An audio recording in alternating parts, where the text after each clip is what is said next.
नमस्कार दोस्तों, आपका स्वागत है हमारे चैनल में। दोस्तों, आज हम बात करेंगे आने वाली पूर्णमासी के विषय में।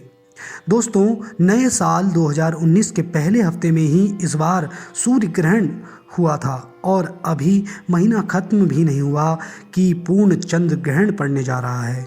जी हाँ दोस्तों, 21 जनवरी को पूर्णिमा है और इसी दिन पड़ने जा रहा है साल का पहला चंद्र ग्रहण। वहीं इस चंद्र ग्रहण को काफ़ी खास भी माना जा रहा है क्योंकि वैज्ञानिक नज़रिए से भी इसे सुपर ब्लड मून कहा जा रहा है, क्योंकि इस दिन चंद्र ग्रहण में चांद बाकी दिनों के मुकाबले 14% बड़ा और 30% ज़्यादा चमकीला नजर आएगा। यही कारण है कि चांद सुर्ख लाल रंग का इस दिन आपको दिखाई देगा। वहीं रात को अंधेरे में ये नज़ारा बेहद ही अद्भुत हो जाएगा। यही कारण है कि इसे ब्लड मून भी कहा जा रहा है। अब बात करते हैं यह चंद्र ग्रहण कितने बजे से लेकर कितने बजे तक रहेगा। भारतीय समय अनुसार यह चंद्र ग्रहण सुबह 10:11 से शुरू होकर तकरीबन 1 घंटा यानी 11:12 तक रहेगा। कहा जाता है कि जब चंद्र ग्रहण पृथ्वी और सूर्य जब एक ही लाइन में आ जाते हैं और जब चांद पर पृथ्वी की छाया पड़ती है तब चंद्र ग्रहण होता है। वही ग्रहण से पहले सूतक काल 12 घंटे पहले ही शुरू हो जाता है। इस लिहाज से सूतक 20 जनवरी की रात 9 बजे से ही शुरू हो जाएगा। इस बात का आप विशेष ध्यान रखें। लेकिन खास बात यह है कि चंद्र ग्रहण भारत में नहीं दिखाई देगा, ये केवल बाहरी देशों में ही आपको देखने को मिलेगा। इसलिए चंद्र ग्रहण का इस समय पे भारत में कोई भी प्रभाव नहीं पड़ेगा, लेकिन आंशिक प्रभाव के लिए भी आप कुछ उपाय कर सकते हैं क्योंकि इस दिन विशेष रूप से पूर्णिमा भी है। तो ऐसे में आप चंद्रमा की होरा में इन उपायों को अवश्य करें। उपाय इस प्रकार से है, मैं पहले आपको चंद्रमा की होरा के विषय में बता देता हूँ। अगर चंद्रमा से संबंधित कोई भी उपाय आप कर रहे हैं तो अवश्य ही वह उपाय चंद्रमा की होरा में ही होना चाहिए।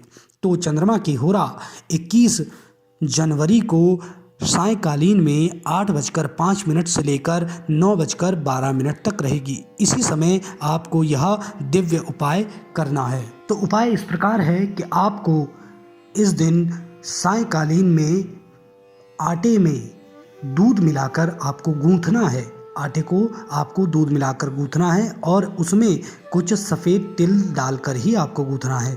उसको गूंथकर आपको एक गोला का आकार देना है। उसके बाद आप उसमें कुछ मीठा मिलाकर गौ माता को आपको उसको खिलाना है और साथ ही साथ कुछ चावल बनाकर आपको चीनी में मिलाकर उसको सुबह कौवे के लिए उसको छत पर रखना है या किसी खुले स्थान में रखना है। इस बात का आप ध्यान दें कि यह आपको 8:05 से लेकर 9:12 के बीच में ही करना है। उस सामग्री को आप वहां रखाएं। अब विशेष रूप से इस बात का ध्यान रखें कि एक माला इस मंत्र की भी आपको करनी है। इसी दिन इसी समय पे 8:05 से लेकर 9:12 तक। मंत्र इस प्रकार है, ओम श्रांग श्रीं श्रौं सह चंद्रमसे नमः। पुनः इस मंत्र को सुनने, ओम श्रांग श्रीं श्रौं सह चंद्रमसे नमः।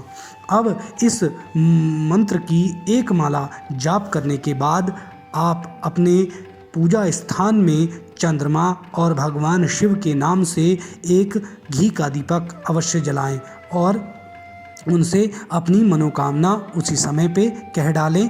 और जब आप गऊ को भी वह देने जा रहे हों या गऊ के लिए आपने उस आटे को निकाल कर रखा हो, तो अगर आपके आसपास कोई गाय उस दिन आपको उपलब्ध नहीं होती है तो आप उसे अगले दिन भी खिला सकते हैं। इस बात का भी आप ध्यान रखें। तो यह उपाय आपको वह चीज़ दिलाएगा जो आप सदियों से अपने जीवन काल में चाह रहे थे और आपको उन्नति दर उन्नति यह प्राप्त करवाएगा। यह दिव्य उपाय आपको जीवन भर अनेकों खुशियाँ प्रदान करेगा। इसलिए इस उपाय को आप इस दिन करें, अवश्य ही आपको लाभ होगा। दोस्तों, अगर आपको वीडियो अच्छा लगा हो तो इसको लाइक करें, चैनल को सब्सक्राइब करना ना भूलें। तो दोस्तों आज के लिए बस इतना ही। धन्यवाद।